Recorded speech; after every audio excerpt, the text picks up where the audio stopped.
of Unapologetically Woman. We're celebrating phenomenal women all across Kentucky who make no apologies for their perspectives or the impacts that they're making in the community. Today we're celebrating Willa Suggs. Willa is a wife, a mom, an advocate, and she is an adoption recruiter. Unapologetically Woman, Willa Suggs, that's you. Congratulations. Thank you. What is an adoption recruiter? An adoption recruiter, I work in the state of Kentucky to help children who are in foster care, who have had parental rights terminated but are not in an adoptive home, to find an adoptive home and to be successfully adopted and to be prepared for that adoption, and for the family that's going to adopt them to also be prepared for that adoption. And so is there a certain age limit that you work with that's I've worked more with at risk than others? Most of our children that I work with and my coworkers work with are older teens, but I've worked with kids as young as 3. We have lots of kids across the state of Kentucky who are in that situation, who are needing a home, an adoptive home and a forever home. And so whatever child is in need or sibling group is in need, then I am very excited to work with them. So how does that work? Do you meet with the kiddos and learn about them and try to find people to match them, or is it vice versa or both? In the state of Kentucky, adoption recruitment this way is new and in the last 10 years, especially scaled in the last 5 years. And so historically we would look for a foster family that might want to adopt a child, and it would be kind of a stranger adoption. And Kentucky has seen that we are better off looking for homes for children with families or people that they are familiar with and that they know, that they have some type of a connection with, that adoptions are more successful and healthier when it's someone that a child knows. And so that is my main focus, is getting to know a child, getting to know all the people that love that child, and then trying to connect them with a family that somebody that they already know and love if possible. So usually, in order to do specific types of work like this, you've got to get that passion from someone. Why? I knew that I wanted to work, from the time I started college, I knew that I wanted to work somewhere in human services. My love and passion for adoption came when I had fertility issues, and my husband and I had gone through fertility treatment, and I'm not a hugely patient person for just waiting and waiting and waiting. I want to make something happen. And so we saw... And boy, did you make it happen. It has happened. So I looked into foster care and adoption. I thought foster care would be okay because I just want to be a mom. I don't really care how that happens. And so my husband and I became foster parents and were very quickly introduced to how great a need there is for foster care, right, foster parents in Kentucky and across the country as well. So we began fostering and hoped that maybe someday we would be able to adopt. And so our first adopted children came to us through foster care, and they were a sibling group of 2, and we were able to foster them and adopt them. And not long after they were adopted, we had a sibling group of 3 that was placed with us that also was probably going to need an adoptive home. And so we thought 5 is a good number of kids, and so we were able to... 5 is a good number. 5 is a good number. And so we were able to adopt those children, but they had siblings that were born, and just a bleeding heart, and wanted to keep siblings together. That's really, really important. And so through the course of the next 10 years, a sibling was born and was placed with us, and we adopted, and then another, until the number added up to 10. And so we have a sibling group of 2 that we adopted and a sibling group of 8 that we adopted. Some social worker said you can't adopt them all. And so I thought... Said that you cannot? That you can't, well, I could adopt all my 10, but you can't adopt every child in the state of Kentucky. Got it. That needs an adoptive home. But my heart was really with those children who want an adoptive home, who don't have an adoptive home. And so I thought, what is next best? It can be, I can place myself in a role where it's my job to make sure that every child that is in my charge and my job has an adoptive home. And so that is, the opportunity became available for me to work in adoption in Kentucky. And so I have been doing that for 10 years in 2 different roles in helping our children in Kentucky find adoptive placements. And it has become the passion of my life. Can you imagine yourself doing anything else? No, I don't want to do anything else. I love every day of getting up and doing what I do. I love my direct work with the children. I love getting to know them and what their needs are, what they're saying to me behind their behaviors, because kids who have been through trauma have a lot of behaviors. It's really easy to just say, it would be really easy to just say that they have bad behaviors, they're making bad choices.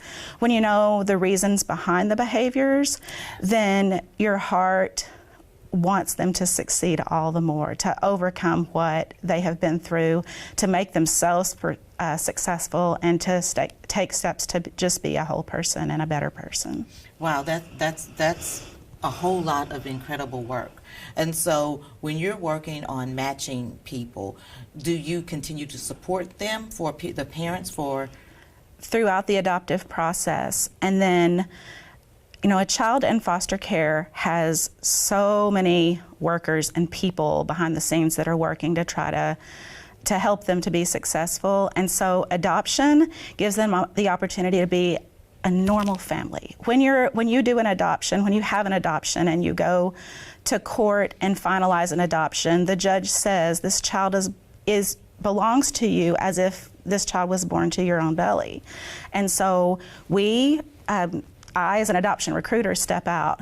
I have children and families that I've worked with for 10 years that I continue to hear from and would move mountains for if I could, if they need help. And so I continue with relationships with those kids if they want them, but to a much lesser degree. Do you find, are there a lot of folks out there that are looking to be adoptive parents? We don't have near enough families to adopt the children that we have that are waiting in Kentucky. And so if someone wanted to be an adoptive parent, what would they need to do? What is that process like?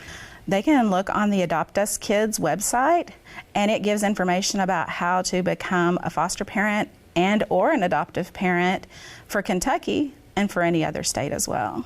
And so you do a lot of work. You are really committed to this because you are a parent trainer. Tell me about what that training process is like. I am passionate about foster and adoptive parent training as well because it's not easy work.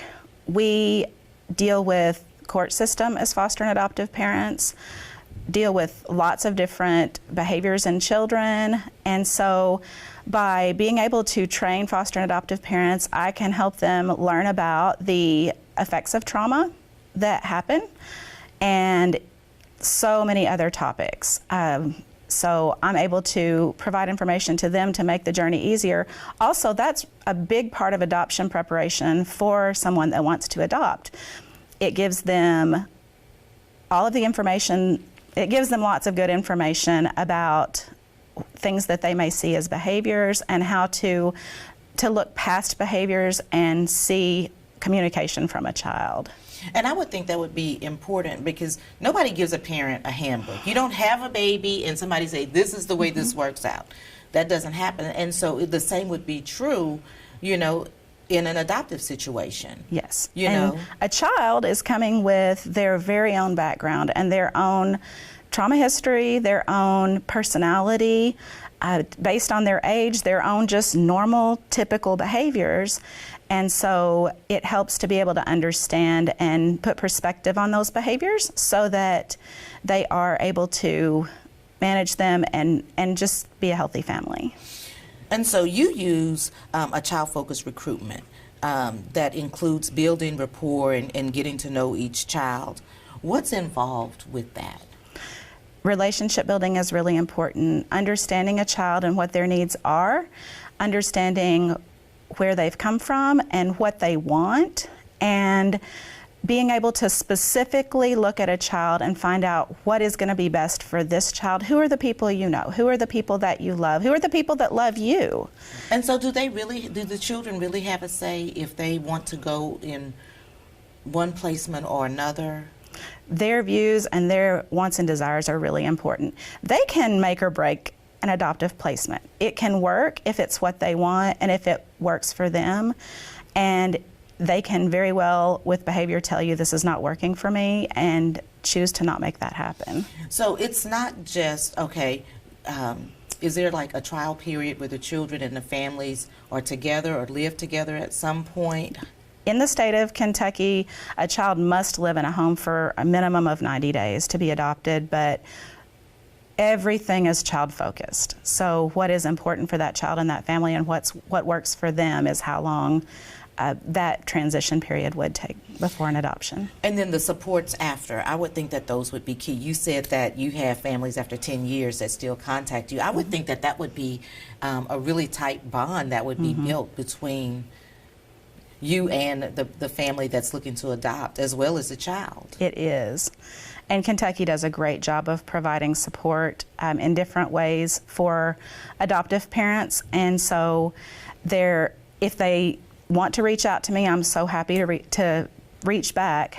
And if they don't, there are so many other supports in Kentucky through adoption support groups and through foster and adoptive parent network groups. And so you're not on your own as a parent once you've adopted. So you've also been a mental health specialist. How does what you learned and the work that you did in that role help you in the role that you're in now? Sometimes I feel, no, let me start over. I just feel that God places you where you need to be in life and directs you where to go. My college education helped prepare me for my own children, for the children that were placed in my home and the special needs that they had. The roles that I have had in my career have built upon each other to help me to do better at what I do now. And I hope that 15 years from now, when I'm still adoption recruiting for children, that all of the things that I'm learning today and tomorrow and next week and next month and next year will also help me to do a better job of working with the children that I work with, and also as a mom and a grandma. Well, the work that you do is incredible.